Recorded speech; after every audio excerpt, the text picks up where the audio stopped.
نقطه دیگر دوستان عزیز در قضیه سرگردانی مردم در فرودگاه ها یک نوار را میبینیم بعد صحبت ادامه میدیم.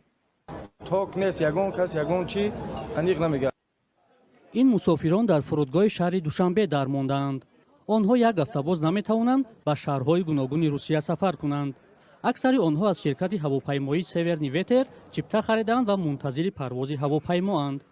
11 شب اومدگیم اینا تو حضور اینجا داریم. اگر 30 نفر پرسی 30 سوید میگیری یگون چی انیقش نمیگه.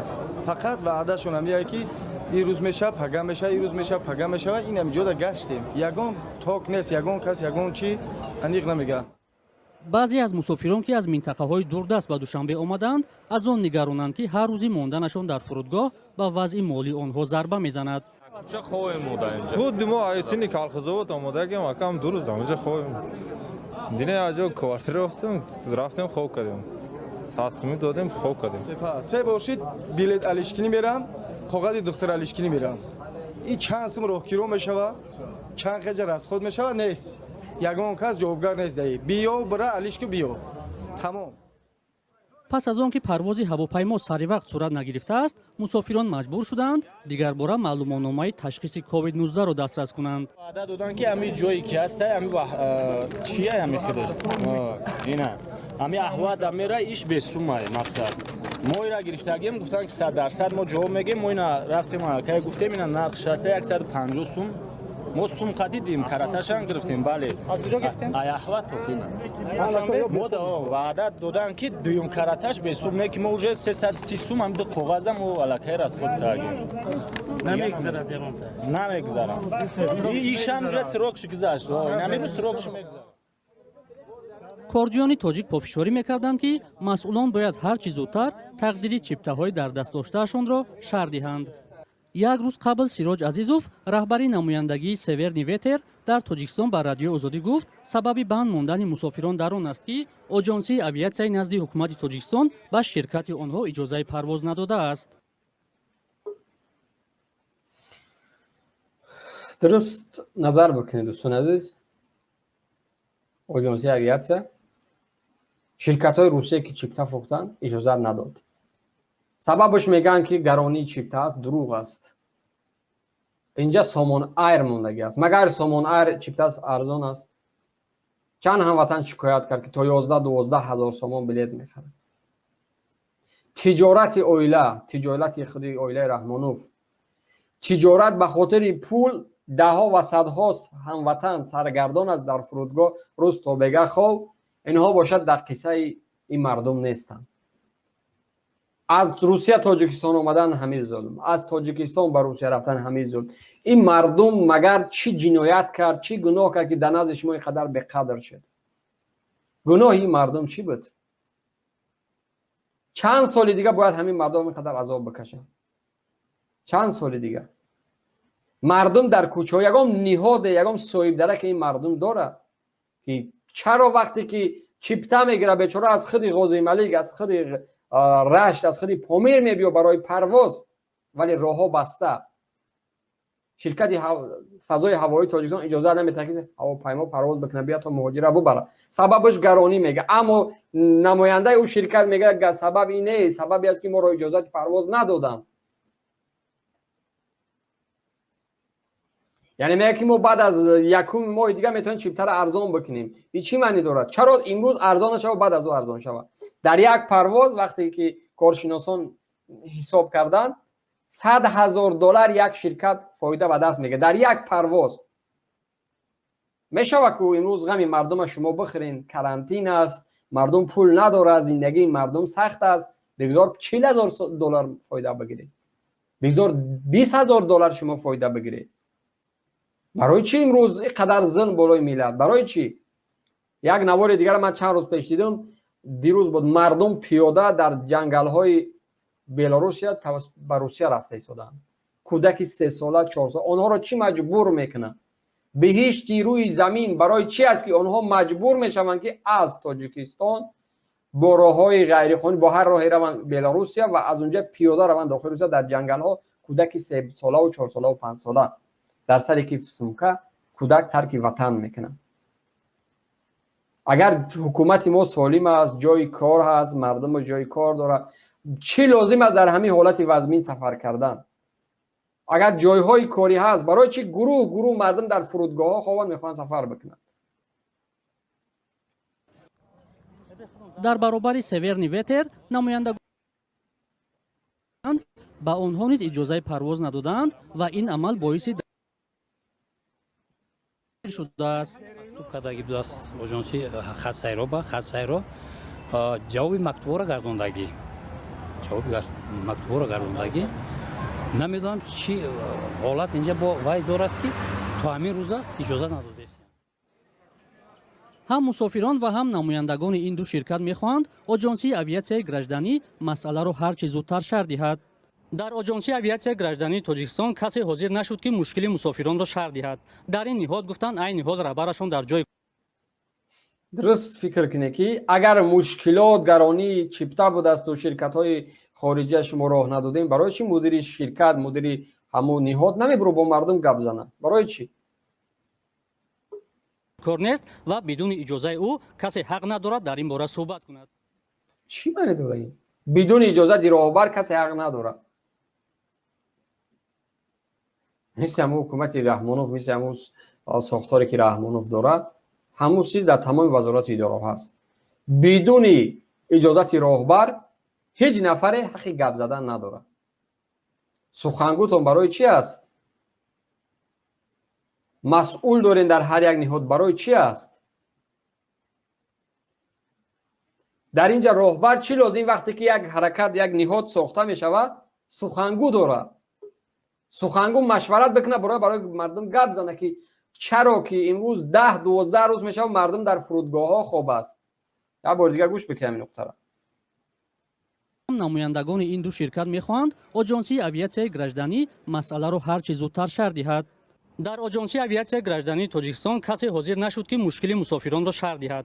дар ин ниҳод гуфтанд айни ҳол раҳбарашон дар ҷои кор нест ва бидуни иҷозаи ӯ касе ҳақ надорад дар ин бора суҳбат кунад. айни чунин мушкил дар фурудгоҳи шаҳри хуҷа низ ба назар мерасад. субҳи имрӯз садҳо мусофирони русия бо хатсайри хуҷанд-уфа ва хуҷанд-перм интизори парвоз буданд. онҳо гуфтанд ки ҳатто ба мақомоти интизомӣ низ номаи дастаҷамона карда хоҳони ҷуброн ҳастанд. 14 число омадем ки самолет отменит шуд, гуфтам переживат накунед, зиқ нашавен, ҳами расхотои ини ковида, коғазои ковида ба калла мегирад ширкат, гуфтам не ки ба калла нагирифтан, ним зиёдаша ба калла нагирифтан. дар соли гузашта парвозҳо аз тоҷикистон ба русия ба хотири ҷилавгирӣ аз паншавии коронавирус маҳдуд шуда буд. садҳо нафар дар тоҷикистон дармонданд ва пас аз 1 апрел ки дубора иҷозаи парвоз ба русияро доданд, онҳо талош доранд ки худро ба ин кишвар расонанд. гаронии чипта ва камчинии он низ аз мушкилиҳоянд ки пайваста аз забони мусофирон садо медиҳанд. агар ҳукумат барои мардум аст, ҳукумат ба хотири мардум сохта мешавад,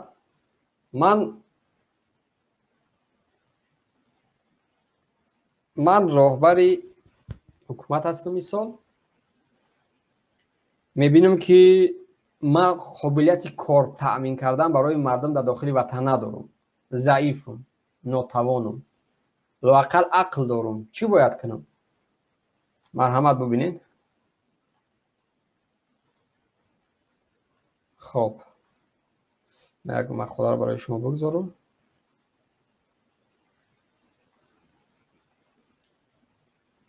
امیدوارم که میبینین. مثال آورده شده است که اگر یک طیاره با یک پرواز 200 نفر به قیمت میانه $800 انتقال دهد، عدد $160,000 حاصل می شود.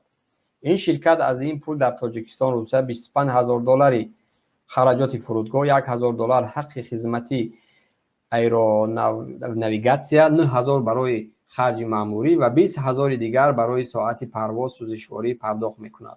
بقیه فایده تقریبا شرکت که ارقام اصلی فایده از این بیش است و کم نه. یعنی ببینید که قریب $100,000 یک شرکت در یک پرواز فایده میگیرد. $100,000.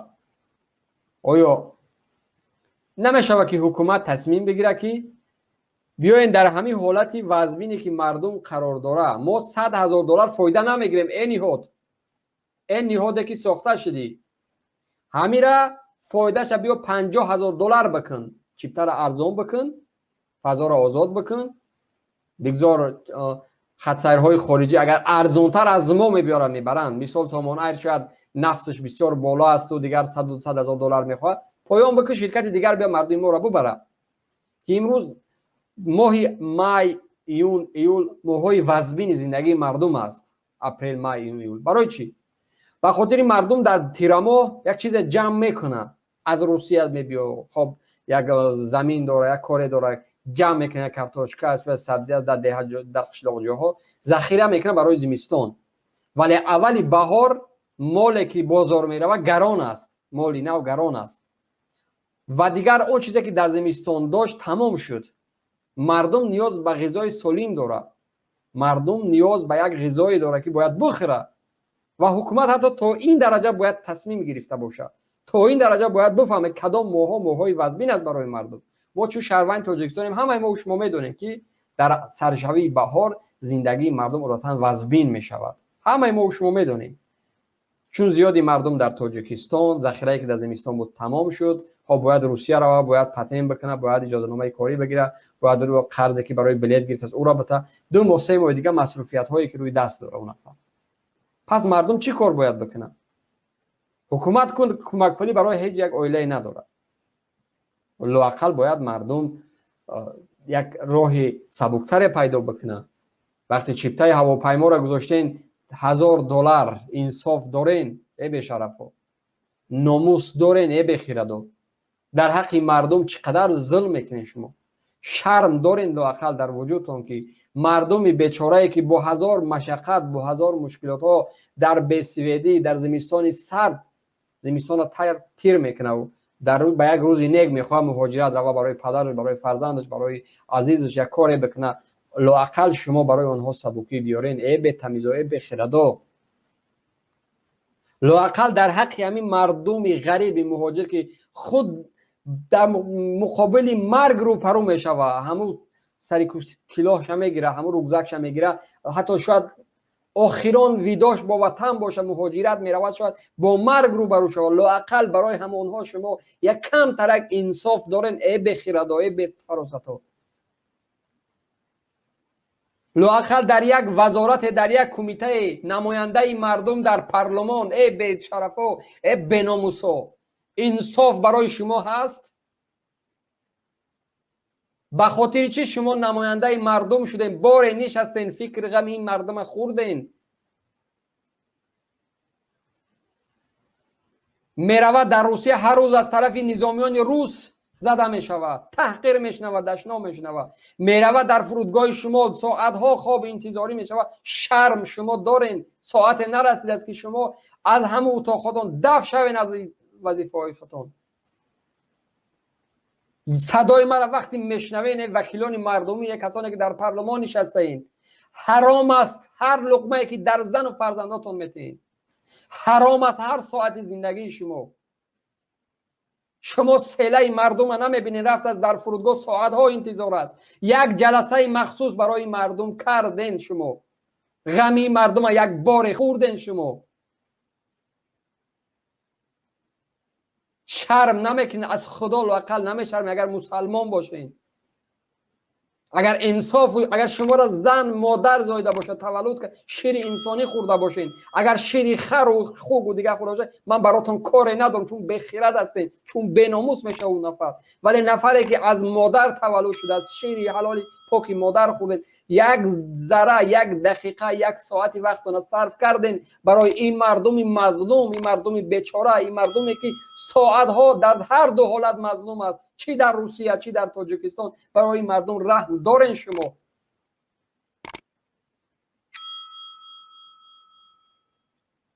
مرحمت دیگر شنبینین. چند روز اخیر در هوای باز در نزدیک فرودگاه بین المللی دوشنبه شب را روز کرده منتظر اجازه پرواز طیاره‌شان هستند. آژانس اویاسیای گراجانی تاجیکستان با علت گران فروختن چیپته‌ها به مسافران تاجیکستان پرواز طیاره‌های این شرکت‌ها را موقتا از حق پرواز به تاجیکستان با علت گران فروختن دروغ است، این گپ دروغ است، اینجا دروغ مکر است. اگر واقعا چنین بود چرا در مقابل دوربین نبرآمده برای مردم گپ زنید؟ چرا نمیرین در اون فرودگاه در بین مردم باشین؟ نماینده مردم شما ای بخیرد و